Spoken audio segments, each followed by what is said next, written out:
Hello, good morning, good afternoon, good evening, wherever you might be. My name is Sean, and I'm delighted that you are joining us for today's ESPC community webinar. Today, I'm joined by Rob Edmondson and Alberto Brianza, who will cover Entra Apps 101. Secure yourself against the next midnight blizzard attack. We love hearing what you guys have to say, so remember to join in on the conversation about today's webinar and more on X. Our handle is at ESPC_community, and our hashtag is hashtag ESPC25.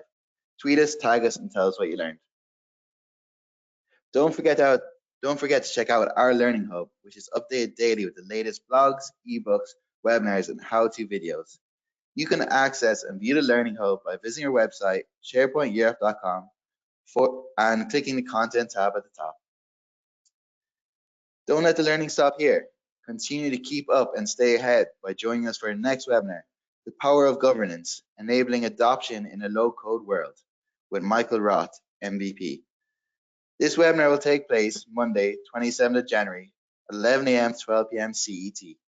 For more information on this webinar, please check out www.sharepointeurope.com/register for webinars. Today only, 2-for-1 tickets for ESPC 25. Buy one ticket and bring a colleague for free. With 120 plus sessions on Microsoft 365, SharePoint, Teams, and more. There's too much experience alone. Don't miss this limited time offer. Ends midnight at www.sharepointeurope.com/pricing. Take your career to the next heights with EPPC 25. Discover the latest in the Power Platform, from building apps with Power Apps and visualizing insights with Power BI, to automating workflows with Power Automate and transforming business decisions with Dynamics 365. Don't miss this chance to grow your skills and connect with experts. Register now at www.sharepointeurope.com/European Power Platform Conference. Don't miss our 2-for-1 sale for FabCon Europe, available February 5th only. Register now to get 2 participants for the price of 1. More perspectives, more networking, and more opportunities. Act fast. This offer is only for 1 day at www.sharepointeurope.com/FabCon Europe 2-for-1 deal. As always, if you have any questions at any stage, feel free to type in the questions box and Rob and Alberto will get to them during the webinar. This webinar will be recorded and added to the Resource Center, where you'll be notified by email when it's available. And now, I'm going to pass you over to today's webinar presenters, Rob and Alberto. Thanks for joining us today.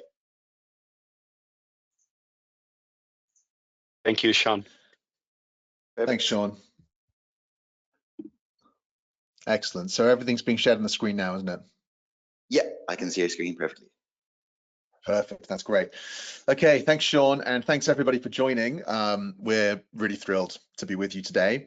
We're going to be talking you through, I think, what's a really compelling discussion and a really, really important discussion, and that is how to secure yourself from a Midnight Blizzard style attack, specifically the one that Microsoft suffered last year. That's important because if Microsoft is struggling to secure their own Microsoft environment, you know the situation's bad.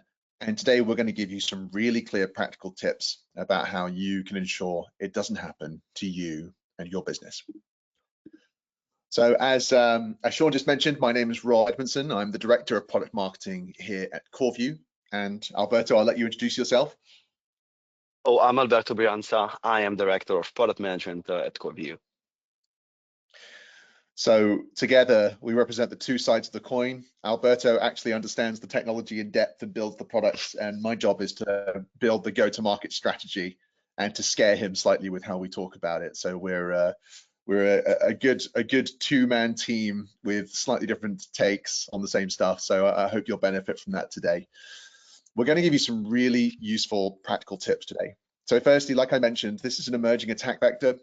We speak to a lot of very large organizations and some small organizations who are concerned about this and have become more concerned about this. So we're going to help open this up today. We're not just going to try and scare you, though. You know, the plan isn't just to share the bad news, but also some good news about best practices that you can take today, some very clear things that you could go back to your team with, guidance on questions to ask and approaches to take.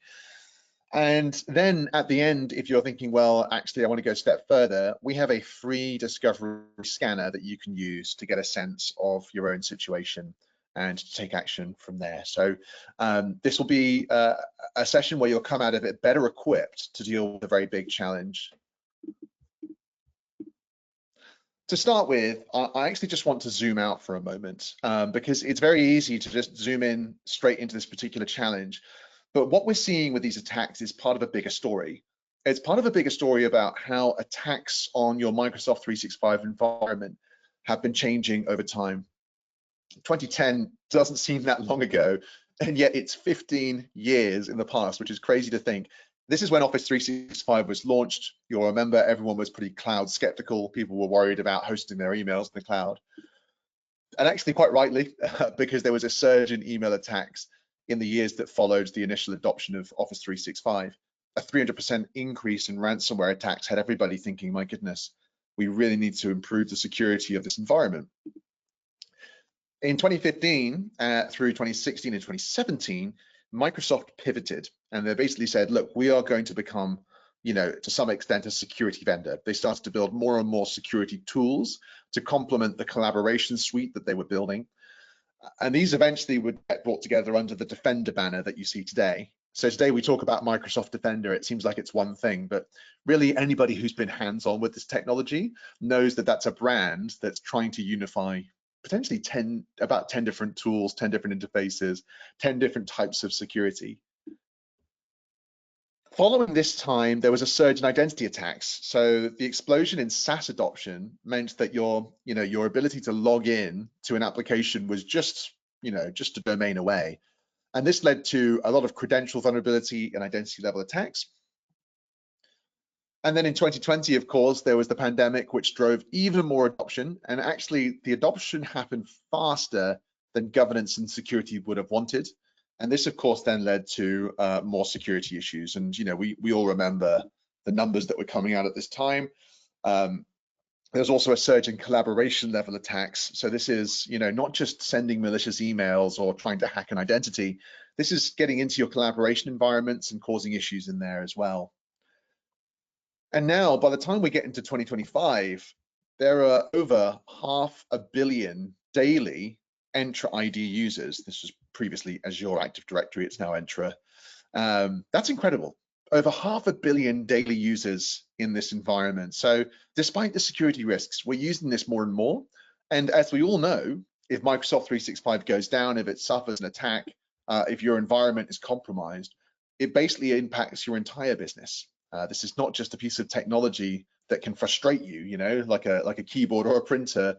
This is the foundation of your business, and all the more reason to be concerned about how attacks can happen. Now, as we move into the 2020s and into, especially 2025 today, I think there's a contrast that we're seeing with the organizations that we speak to. This is going to be a very simple contrast I'm going to draw here, but I think you'll find it helpful. A lot of them have invested heavily in access level security for their environment. So, I'm assuming most people here, you're either, relying on the existing Microsoft 365 email security advanced threat protection, or you're possibly using something like Mimecast or Proofpoint or Barracuda on top of that. There's also, identity security tools, privileged access tools to ensure that you authenticate properly and only the right people have access to this environment.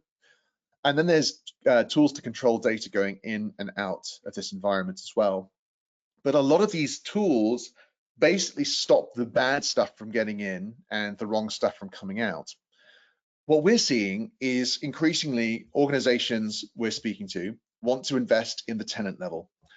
The tenant level is basically about saying, hey, we know people are going to get into our tenant, right? There's statistics that show that I think the average business is experiencing 7 successful account takeovers in their tenants every year. So that's pretty significant.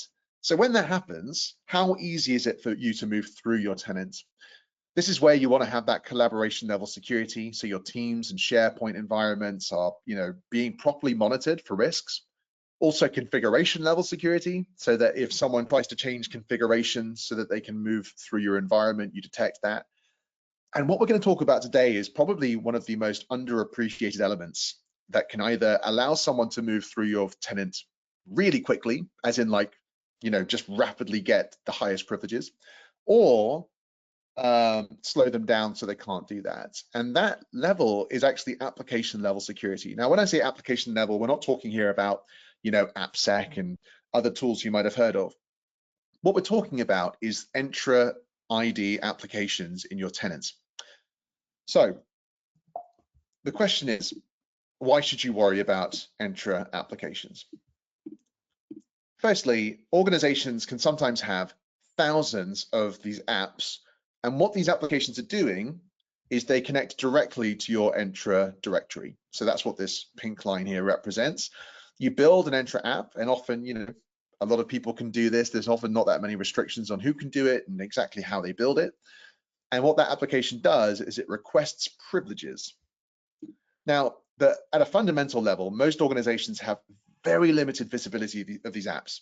So if I was to ask you how many apps do you have, Entra Apps, a lot of people wouldn't be able to answer that question. No visibility of the application owners or who created them or why. And a lot of these applications also have expiring secrets, which means that if they are critical, if you do need them, those secrets will expire and suddenly you'll have an outage. People don't have visibility of that either. But the most important thing is that these applications can have incredibly powerful privileges. So what they do is they use the graph privileges available in Entra. So you can see some of them up here in the green writing, things like group, read, write, all. So this is an application that's given permissions to go into your groups, your security groups, and add and remove users. That application can do that. That's a very privileged activity. Directory read all. So this application can get in and read your directory. Directory read and write all. So now it can change your directory. Privileged access read write. This allows you to change privileged access in Entra ID. And then the same for files and mail. You can imagine if someone had these privileges, your CISO would be absolutely livid, or to use a more common word, frustrated and concerned. We've all invested so much money in privileged access management. We're all trying to reduce the number of global admins we have down to a minimum. All the while, whilst we do this, organizations often have hundreds or thousands of applications that are basically privileged users that are not being managed. It completely undermines all the hard work that everyone's been doing. So if you have Entra Apps, the reason to be concerned is if they have these privileges, and if someone gets access to their app, they get access to your business effectively. And cyber criminals know this. So over the last year, organizations we're speaking to are very worried about this. They are aware that cyber criminals are targeting these apps. They're looking for privileged apps. When they get into a tenant, they create new apps. And they also do OAuth consent phishing using applications. If you don't know what that is, don't worry. Alberto, my slightly more technical friend, will explain that in a short moment. Adaptive Shield actually did a report, I think this was about a year ago, where they looked at Entra applications to try and figure out, what kinds of permissions do these apps have? Because I suspect some of you are probably thinking, well, that's great. We probably have 100 or 1,000 applications, but maybe only a small number of them are really privileged. And I totally understand why you would think that. In their report, Adaptive Shield categorized the different types of permissions into groups. So the low-level permissions were the sorts of things you wouldn't worry about. Then there were medium-level permissions, which were usually the ones where you can read and write some pretty moderate stuff, or you can just read some highly sensitive stuff. And the high-level stuff was read, write directory, read, write privileged access, read, write mail, all that stuff. What they found was that 67% of the applications they looked at across many different customer environments had high or medium level permissions, meaning that they would fall into the range of applications that cyber criminals would target and exploit. This is astonishing. This is a significant figure. And even if they've got that slightly wrong, let's drop it down to 50%. That's still way too much. So this statistic is very alarming. It tells us that this is not just a problem of a few applications, that we should consider most of the Entra apps we have to potentially have excessive privileges that could be exploited. Now, in a moment, I'm going to pass over to Alberto to talk through, I think, 3 different attack scenarios. But before we do, Sean, do we have any questions yet that we should tackle? Yeah, just there's one question in. So what are the immediate steps businesses should take to minimize the risks associated with Entra Apps? Great question. So we're going to be sharing some best practices at the end, but for now, let me just point out a few key things. The first thing you want to do is you just want to get visibility of what's going on, right? You want to know exactly how many apps you have, and you want to be able to report on them based on the permissions they have, so that you can say, you know, if you're looking at a bunch of applications that have the highest level of permissions, you as a team probably want to review these and ask, number one, do they need these permissions? Do we actually even need these applications? Are they even being used? And number two, if you do have those, if you do need them, what extra security should be put in place? That would be step number one, would be visibility and discussing the right steps forward. But let me save the good stuff for the end, where Alberto can go into more detail about best practices. But let me pass over to Alberto now to talk through these scenarios. Thanks, Rob. Like, my take on this question would be, Entra applications are needed. It's not that we do not need to use them. The point is that we need to understand which are the one that needs have all the rights to stay in place, because they support the productivity, our own business process. It's all about having a security process that certifies which are the one that have all the rights to stay in place and which are not needed anymore, and can pose a threat to our environment. We will see that a bit more about that later in this presentation.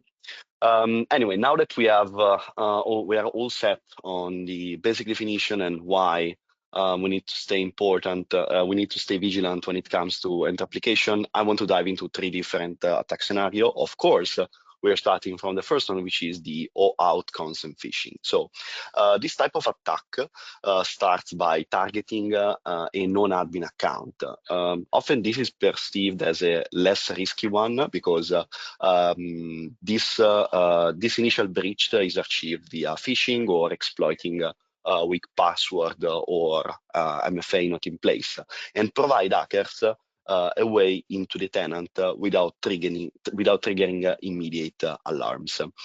Once inside, attackers can create an app with delegated permission. This permission, they are scoped to the user that they have breached. So they allow the app to actually act on behalf of the user, accessing all the user data, resources, emails, files, directories. With access to this application data, the attackers can review all the existing application that are already installed and used by the tenant, and this is the crucial step for this specific scenario, because it enables them to craft an attack that integrates into the existing ecosystem, increasing the likelihood of success. So they now review the list of all the apps that are legit, that they are in place in the specific tenants, and they leverage that to create an application that is familiar with the one that we have in place. In this example, we have Hugo, and once they have done that, they basically spam all the users in the tenant with consent request.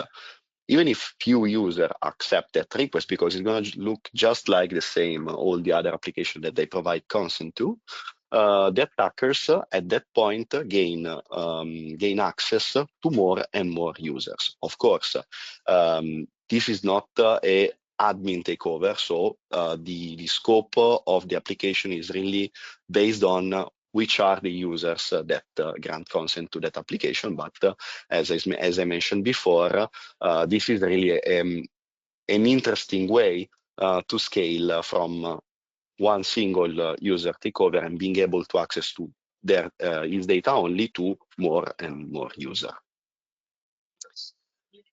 I'm going to pause for a second just to make sure that for each of these scenarios we address any potential question that we might have. Sean, do we have? Yeah, so is Microsoft Graph also an Entra app? And how do you secure this? And then I mean the command app that you use with PowerShell. Yeah, when it comes to, yes, please. Yeah.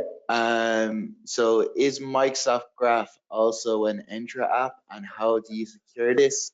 And then he's wrote another question underneath that is, Okay. and then I mean the command app that you use with PowerShell. Yeah, I didn't got the first part of the question. So yeah, application can use Graph in this specific scenario. For example, CoreView as well leverages a Microsoft Graph to connect to the tenant. In this situation, we will see CoreView application registered and in your tenant, and we will see all the services that are used, all the permission, and everything that CoreView needs to access in order to connect to your tenant and to work. But we can think of those as all sort of integration, like the most common one are the one that are accessing, for example, calendars and emails of the users, like Calendly. Those have to access to the data, so they are enterprise applications. Do we have more? Perfect. Yeah, that's all the questions for now. Yeah, thank you, Alberto. Amazing. So we can move to the second scenario. So we have explained the first scenario, which covered the non-admin account takeover.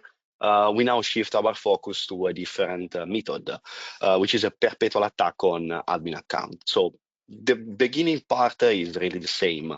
The attackers begins with like those sophisticated takeovers, but this time they target and they manage to hack an admin account. This breach is really severe due to the high-level permission that an administrator has.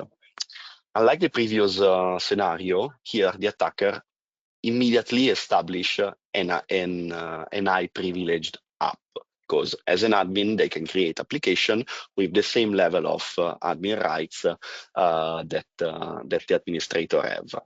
And this application can really carry powerful privileges like read-write, Azure AD, directory read-write all, and file read-write all. And this really provides to the hackers extensive control over the environment. Of course, most of the times these kind of breaches are identified quickly enough, and when you do so, when you find out that an admin account has been breached, you put in place all your procedures to close all the session for this, so for that admin, update password, update MFA, make sure that that entry point is no longer breached anymore.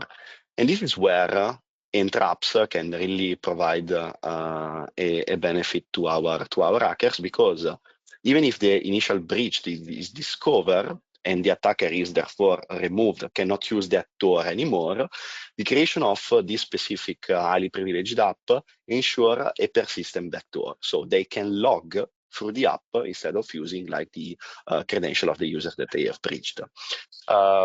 This allows attackers to log back into the tenant, maintaining access and control. I think like what's most critical about this scenario is that it is the critical risk posed when an admin accounts are compromised. Unlike non-admin accounts, the breach of an admin account provides a broader, more impactful ingress point, and attackers can leverage those apps to maintain their access to the tenant even after the breach is discovered and remediated. Do we have any question? No questions on that scenario. No.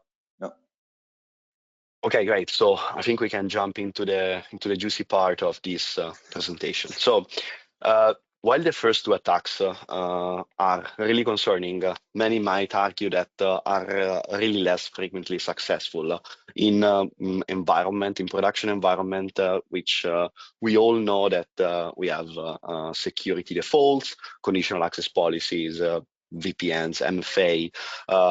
All our team are well trained to spot phishing emails. Yet, this is where Midnight Blizzard is something new, something entirely different. The Midnight Blizzard is really a game changer. Unlike the previous scenario, this breach didn't really rely on a user or of a user like misbehaving and doing some kind of things that like not following the proper procedure. It doesn't leverage phishing emails. It doesn't leverage accidentally providing consent to an app that is not legit. Instead, the attackers here found an existing vulnerability in a test environment and leveraged to move to the production one. Rob led this presentation with that. This happened to Microsoft. So the most scary thing here is that some of us might be under attack right now because we all have test environment and not all of the time we treat our dev test environment just like we do for production. So this is really scary. As Rob mentioned before, we do have at the very end of the presentation a tool to scan all the apps and all their privileges. So you can really run it as a PowerShell script, provides a full report, and you can see like what's going on in a really easy way. Okay. Now let's delve into this attack. So it started with password spraying.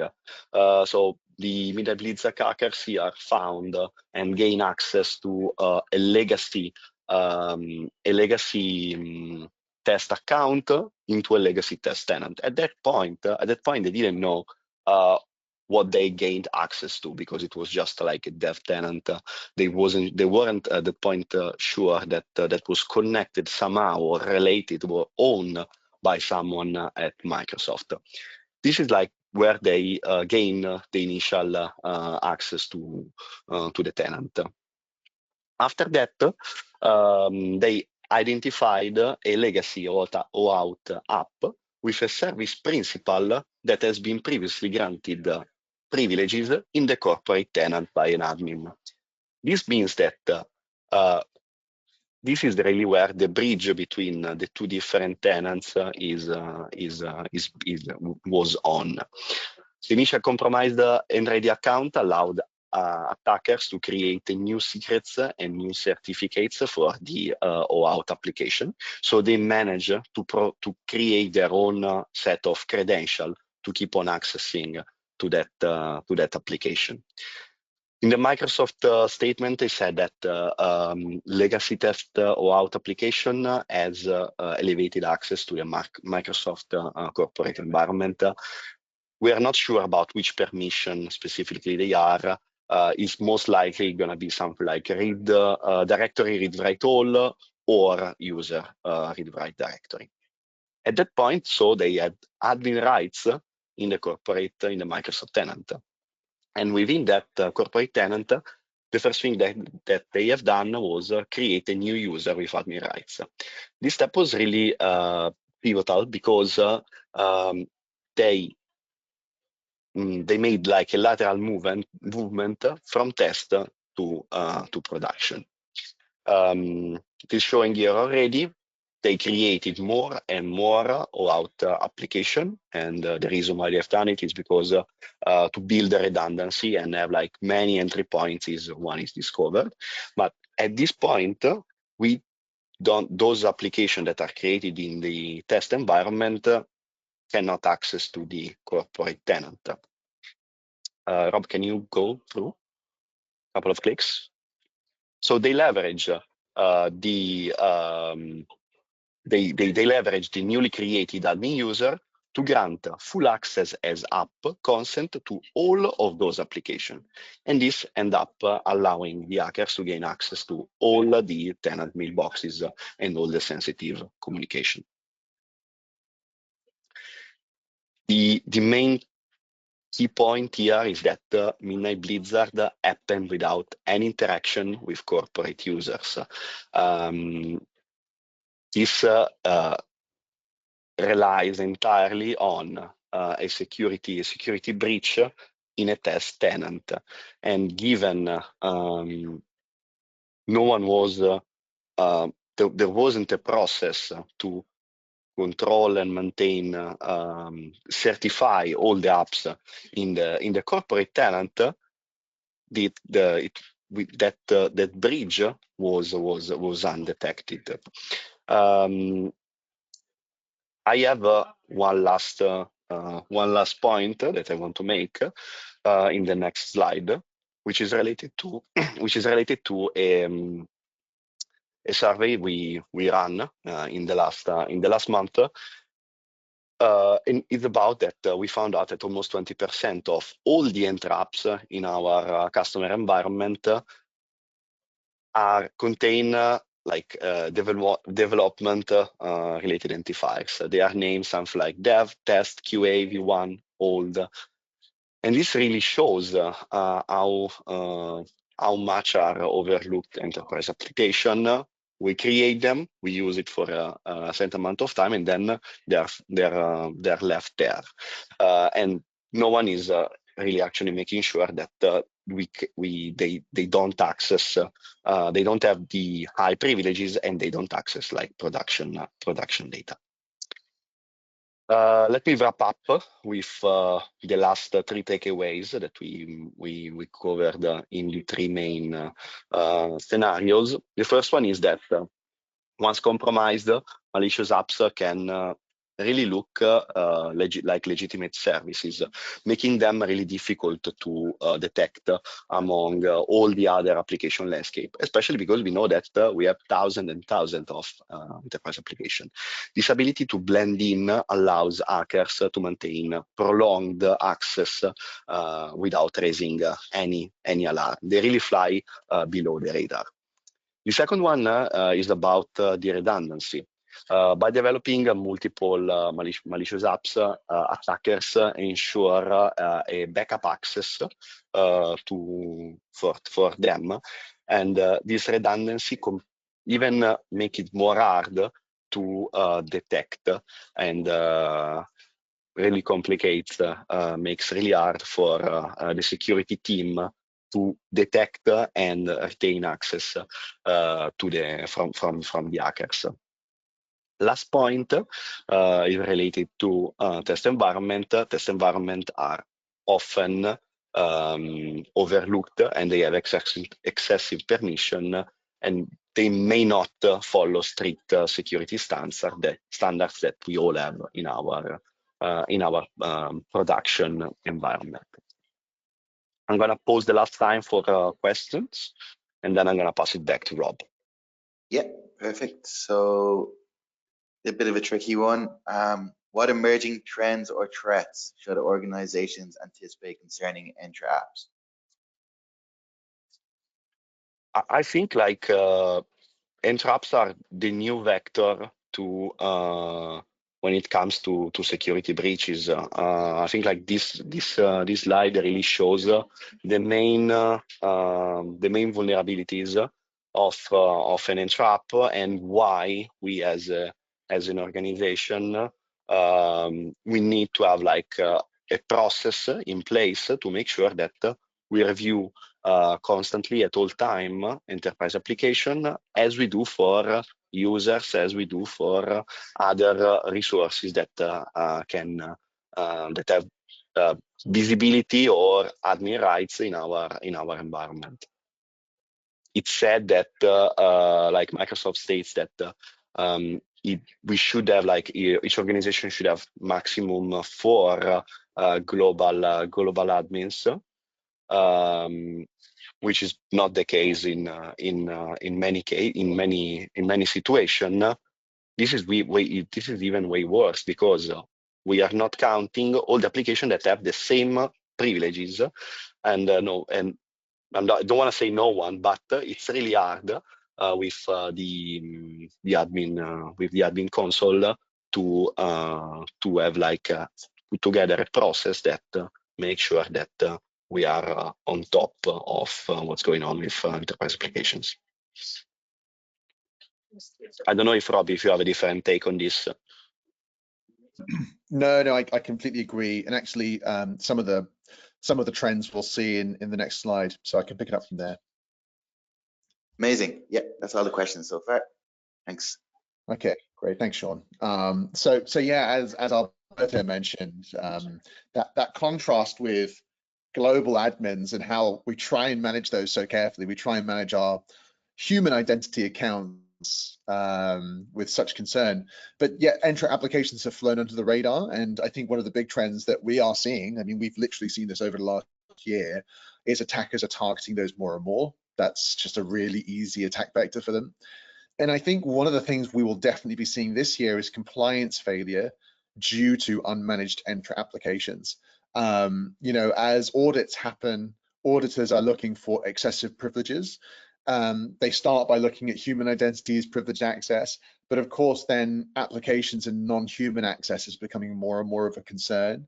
And here in Microsoft 365 tenants, Entra apps are just such a big part of this. So I think compliance failure and needing to manage these apps as part of compliance will become a big trend as well. And don't forget as well, disgruntled employees, right? You know, if you have a frustrated employee and everybody thinks this won't happen to them, but then you see the headlines, the unmanaged Entra apps are the perfect opportunity for them to maintain privileged access after they've left, or to elevate their privileges whilst they're a current employee.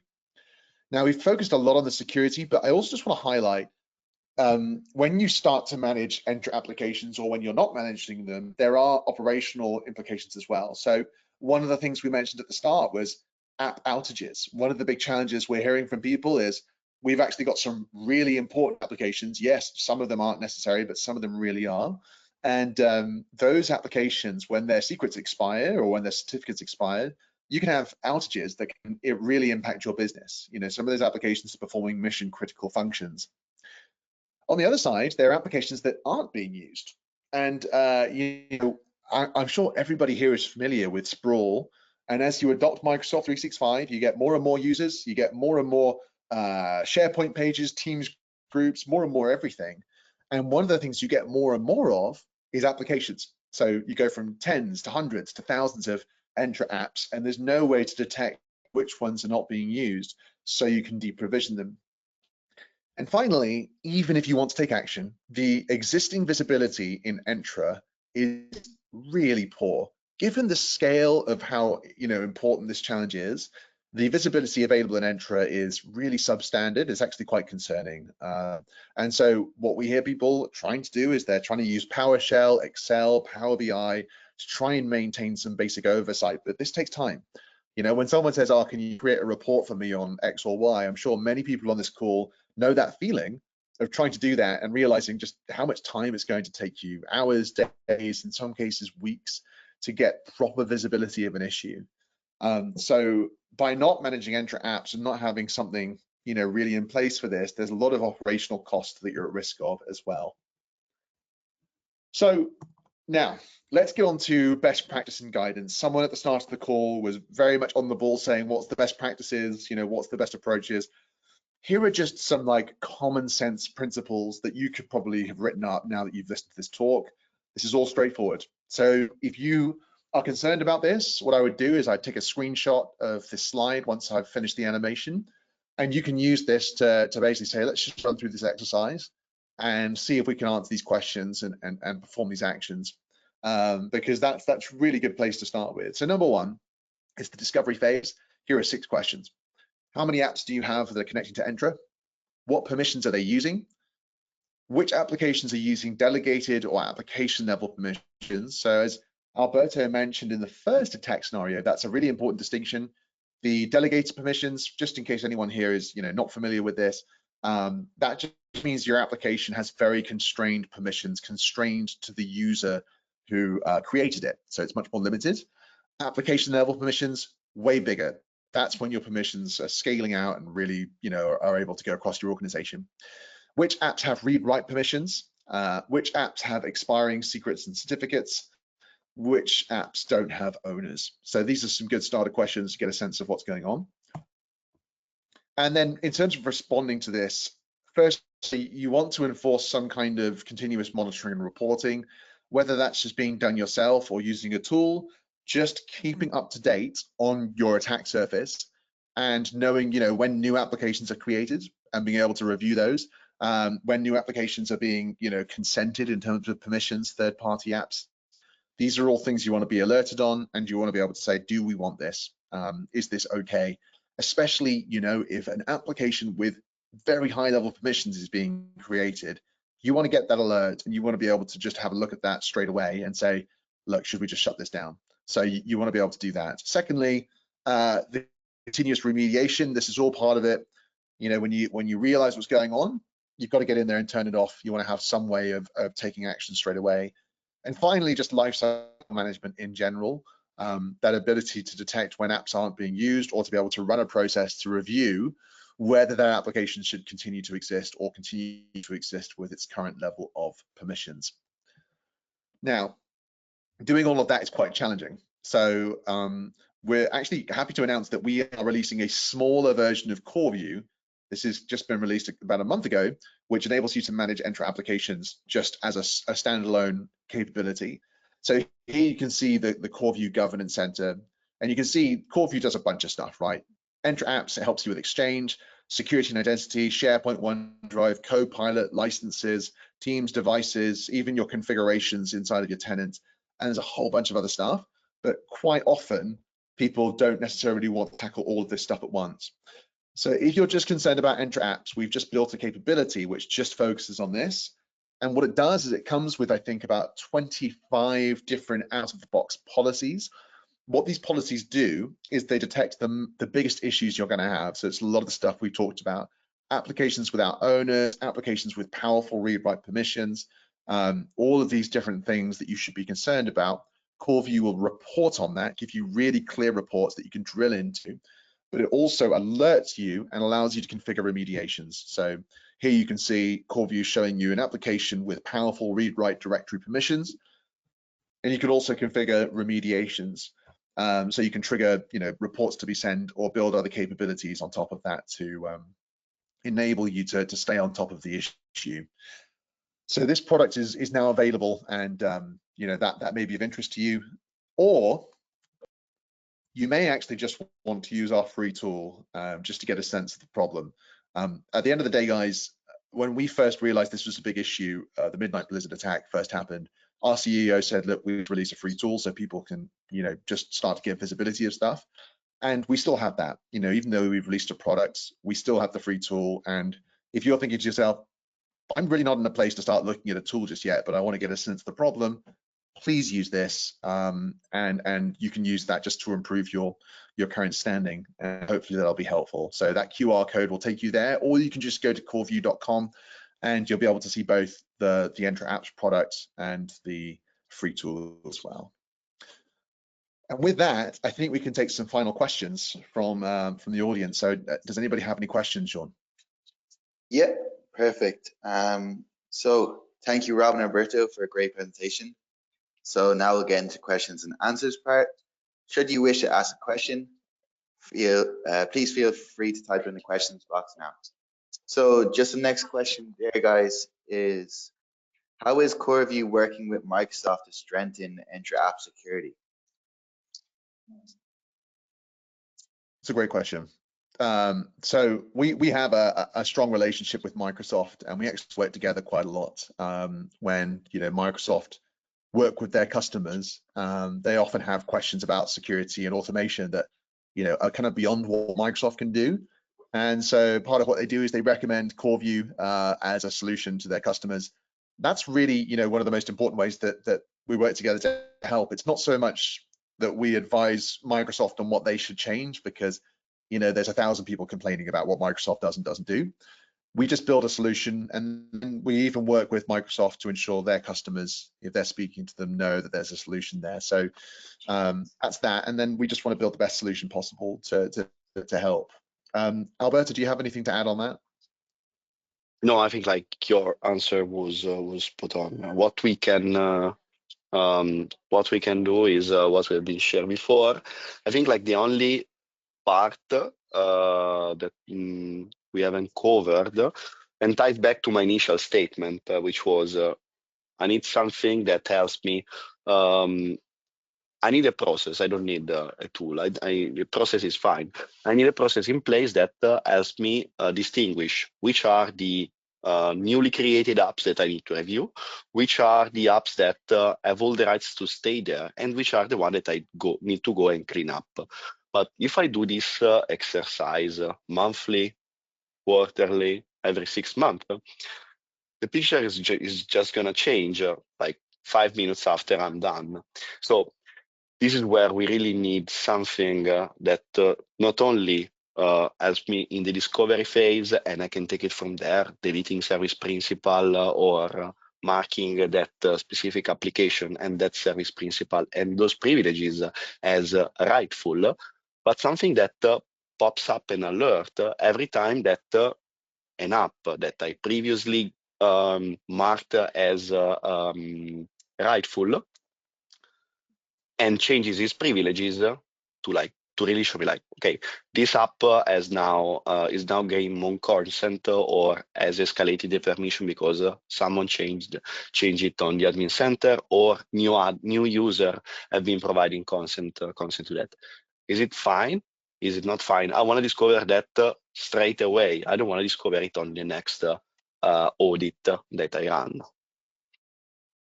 Perfect. And this is, of course, one of the main points that where CoreView can, the Entra Apps module can really help.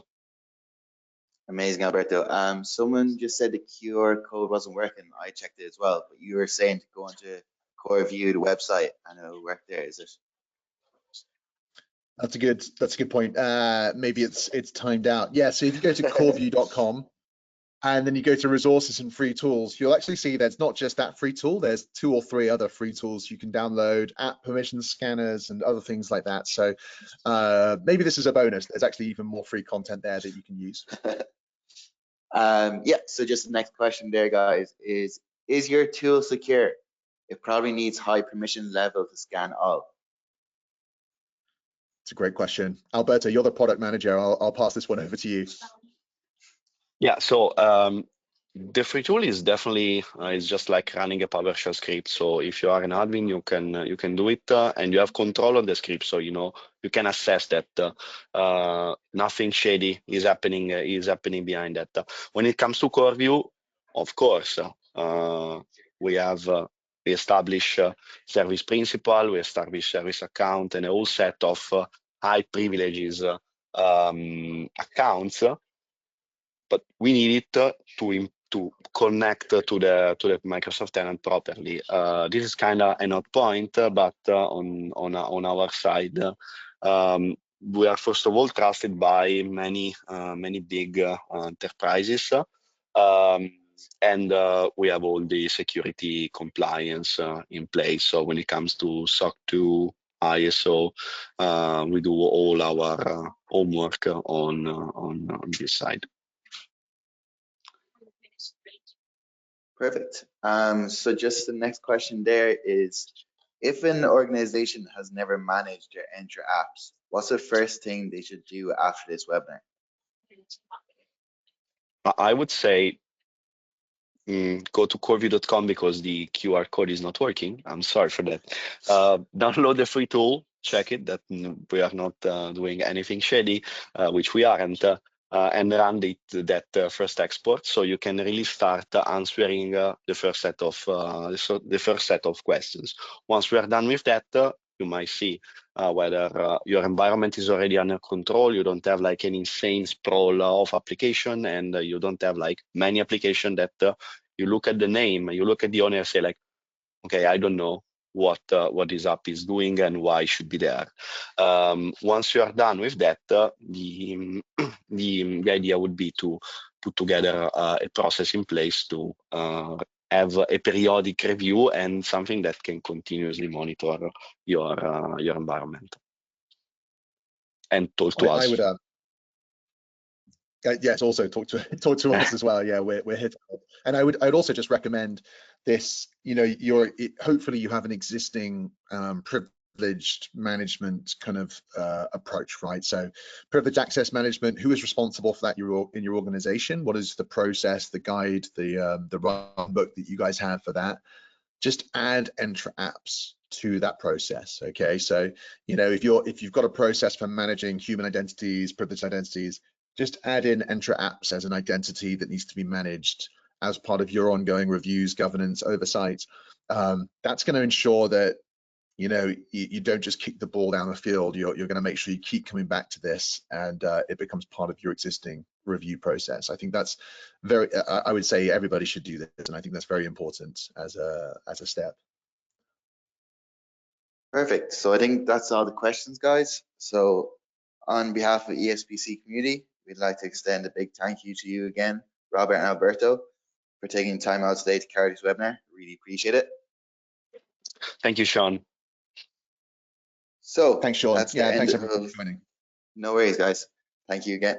So that's the end of today's webinar. You can find this webinar and more at sharepointeurope.com/resource center. Thanks again for all of you for joining us today, and I hope you join us again soon. Take care, guys. Thanks, everyone. Thanks, guys. Bye.